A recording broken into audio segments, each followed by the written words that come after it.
नमस्कार मित्रांनो, आपण अलंकापुरी महात्म्य म्हणजे आळंदीचं महात्म्य बघतो आहोत आणि आजच्या भागामध्ये आपण देवराज इंद्र व आळंदीचा काय संबंध ते बघणार आहोत.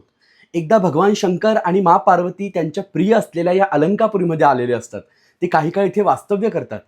तेव्हा स्वर्गातनं देवराज इंद्र भगवान शंकरांकडे बघून विनोद करतात, त्यांची मस्करी करतात, त्यांचा उपहास करतात.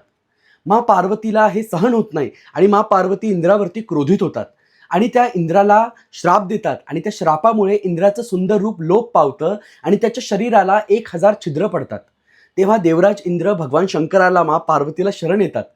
तेव्हा भोलेनाथ त्यांना उशाप असा देतात की तू आळंदीत ये आणि या अलंकापुरीमध्ये राहून काही काळ तप कर. तेव्हा इंद्र स्वर्ग सोडून या आळंदीमध्ये येतात, अलंकापुरीमध्ये येतात आणि इथे काही युग तप करतात. त्या तपाच्या प्रभावामुळे त्यांचं सुंदर रूप त्यांना परत प्राप्त होतं आणि त्या श्रापातनं त्यांची मुक्तता होते आणि त्यामुळे इंद्राने या अलंकापुरीमध्ये, या आळंदीमध्ये इंद्रेश्वर महादेवाची स्थापना केलेली आहे.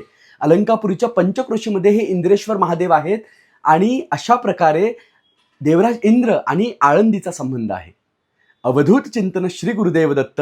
रामकृष्ण हरी. नमस्कार.